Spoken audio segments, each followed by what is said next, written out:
Okay, so my name is Philippa Haynes from Insight 101, and today my guest is Tom Buck from the Calder Group Limited.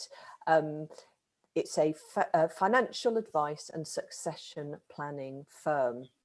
And we've had lots of conversations, Tom, haven't we? And certainly about collaboration and partnership. And we thought it would be great to have an interview like this and just get your perspective on that. Because as somebody who is targeting accountants myself, I constantly get the question, oh, we want to refer, we want to collaborate and have partnerships with accountants too. So it seems to be all the rage, but let's just dissect it a little bit and see what the benefits are. So welcome, Tom. Thank you. So this idea of collaboration and referral, certainly pinpointing and targeting accountants, it seems to be a growing trend. Why do you think that is? What's your perspective on it? I think there's probably an understanding, or more understanding, certainly from a financial advisor point of view, that they're the perfect clients. They're working with someone on a financial basis. There's discussions that they're probably having with their accountants on pensions and contributions and tax savings. And in a way, when it works well, it's a very good win-win for both the financial advisor and the accountant. Financial advisor doesn't have to market and go and find clients and cold call and all that kind of lovely stuff that no one enjoys. And from an accountancy point of view, you can see there's a benefit there that they know who their client is seeing, they know the quality of the advice, and to a degree there's an element of control of what the client is hearing, and you don't suddenly get blindsided by a question out of the blue going, my IFA has told me this, with the accountant, and vice versa. You know, as an IFA, you can get, my accountant said that, what should I be doing? That leaves you going, well, where on earth did he get that idea from? So I think it's very much it's a great way of getting clients for an IFA. And I think from an accountancy point of view, when they want an IFA involved, it's a great way of keeping more control and understanding their client's overall position. Yeah, and I mean, it seems to me, just from knowing the accounting sector more and more, that a lot more is expected of accountants. And there's this talk about advisory and giving additional value. What do you think about that? Is that something where the referral and the collaboration conversation comes from, do you think? To a degree, yes. If we talk that horrible thing, money, from an accountancy point of view, it's an extra potential income stream from the same clients. So rather than just doing the accounts, you can get that income stream, a referral or a joint venture with an IFA and advisor that helps to give a little bit more money, a bit more profit, and enable you to offer more. I think we're also moving towards that soliciting and that's litigation society, where actually if an accountant just goes, here's your tax bill, here's your account, bye-bye, and doesn't say, oh, by the way, there are legal ways of mitigating this, either through a pension contribution or a particular investment, they're more likely to have a client come back and say, I paid X amount of tax when I didn't need to, and you didn't help me. I'm either leaving you or I'm going to sue you for that difference because you should have been doing it. So I think there's also protectionism there going on, that actually the value that should be there, and let's face it, accountancy for years has just been, here's your accounts, boom. Where actually what clients want, need, and probably desire is proper help to really move things forward and take advantage of all the opportunities that are out there. Yeah.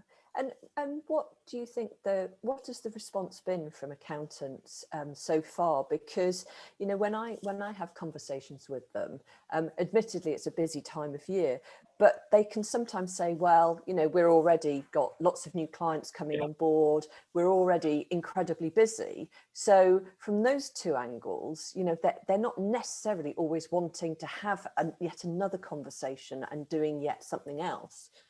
I think that comes from ones who perhaps don't understand the additional value and the ability to keep those clients closer to them and become more involved with them. I think from my experience, I found very much one of three angles from accountants. Either they've got a friend who will take an order and just sort out a pension, please, doesn't give holistic financial advice, just does what the accountant tells them, and then disappears again. I think you'll then have the ones who, let's say, just go, oh, we haven't got time, it's too complicated, it's regulated, I don't want to know. Or you've got the ones who go, well, they're my clients. And to be fair, from an advisor point of view, I think there has been a reputation over the years for too many advisors going in, writing as much business as they can, and then disappearing. And I think that created quite an element of mistrust from the accountancy point of view of why would I trust an advisor? As advisors are becoming more professional, better qualified, the way that fees are being charged, so it's not commission based, and it should be more service based in terms of providing value to clients. So seeing them regularly, updating things, making changes when required. I think that needs to change. But from an accountant's point of view, historically, I say they've probably had really, really bad experiences with financial advisors. They've worked hard to bring their clients in, and why would I trust someone that maybe I don't know, who could actually wreck my client's opinion of me because I referred them in the first place?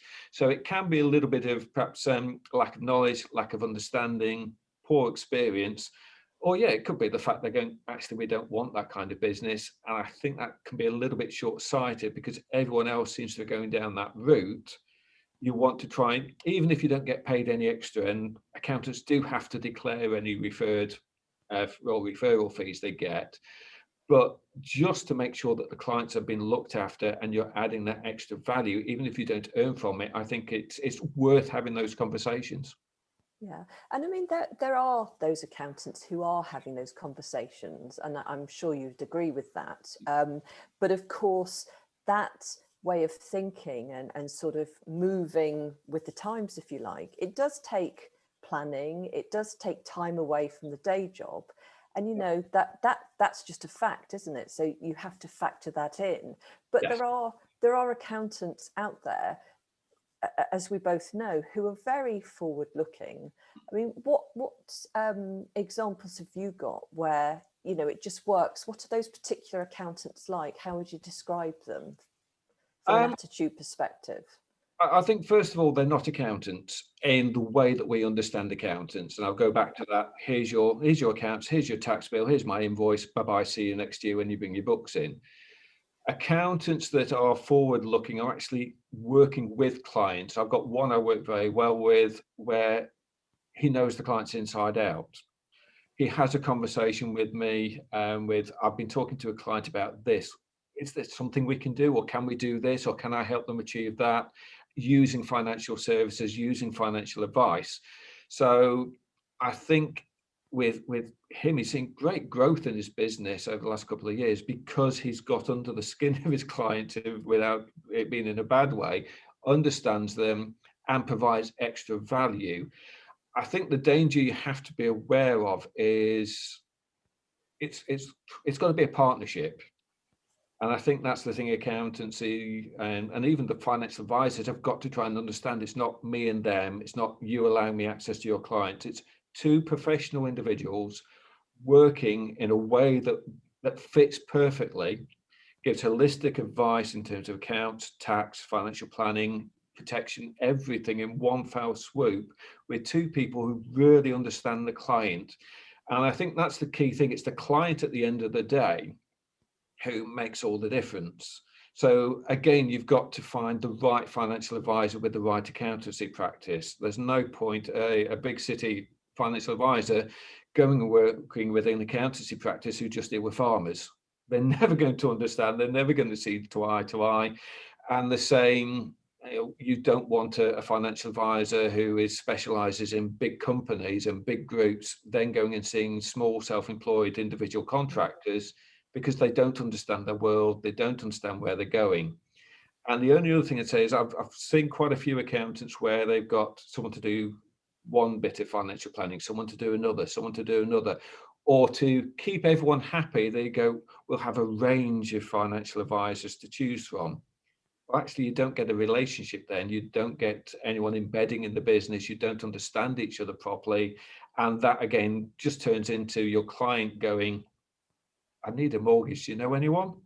rather than the accountant knowing that, oh, they want to move to a bigger house, they built the business up to that level. Right, I'll now wheel in our financial advisor who can help them to achieve that.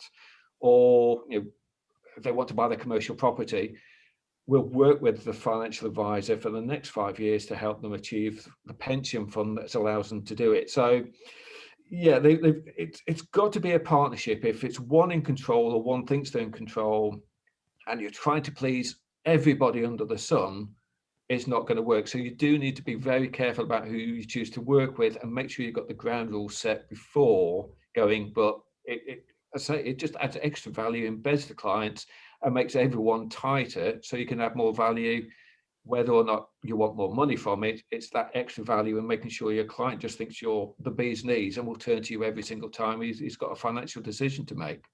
Yeah, I mean, it sounds absolutely, you know, why wouldn't you do that? It sounds really kind of easy and almost like, why wouldn't you do that? But actually, if you think about even networking, for instance, there are good networkers who understand about partnership and collaboration and, you know, working both ways. And there are those who really don't. And so, of course, you know, with this idea about partnerships and having a very deep relationship with an accountant, you know, it is a skill, isn't it, that some people maybe just don't have. What is it you think? What's the secret behind just getting it right? I think the secret is probably a bit like a marriage.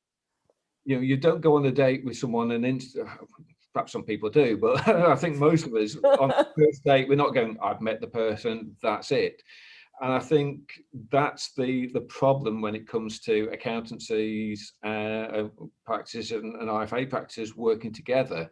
Quite often it is, I've met someone at a networking event, he seems quite nice, we're going to work with him. Well, actually, the best relationship I ever had with an accountant, it took me 6 months. And actually, he was sending through questions on emails that I was responding to. I'd given 3 or 4 paragraphs of, yep, you can do this, you can do that, you need to be aware of this, these are the steps you need to go through. So I was quite open to go, I'll just give you all the information so you look good, you know what the client needs to do, and you can have the conversation with the client.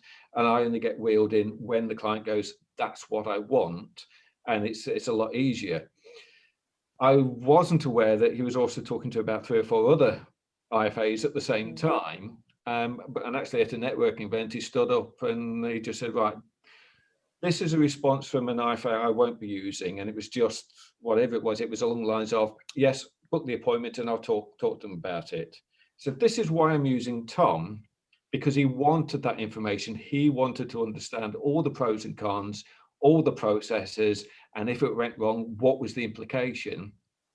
So we worked well together on that basis because I give him all the information and he talks to the clients in more detail to make sure it's what they really want to do. You might have an accountancy practice where actually the accountants go, I really don't want to know. I don't want to get involved. It's not my area. And I've worked with a couple of those and it didn't quite pan because it's not the way I interact with them. Where they do want to know, IFA goes, yeah, just send it my way and I'll sort it out for you.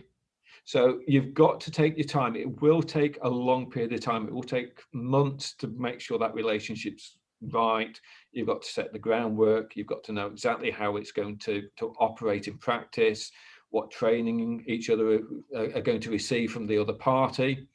And from that, you can build a bit like a marriage. And say if you ask someone to marry you on the first date, you know they're going to go look at wow. So why would you do it in a business? You take time, you spend time with each other, you talk, you agree what your future is, and if all aligns, then you go, that's the one for me. And it works better than just choosing your best mate from school who is an IFA, but you don't know actually if he's really right for what you want to achieve. That's really great, Tom. I've just pulled out some thoughts. I mean, really, what we're both saying is that this professional side, you know, the commercial side of any business, but there really is a personal and that relationship side as well. And it's really important in order to maximize the results of your business and those of others. But of course, that takes time and effort and a planning and structured thinking as well. So it's, you know, you have to put the time aside to do that and also really commit. That's really excellent. Thank you very much, Tom. I'm Yeah. sure we could talk for hours on this. It's something quite close to my Yeah. heart, but I appreciate it. So that's No. Tom Buck from the Calder Group. Excellent. Is that okay? Yeah.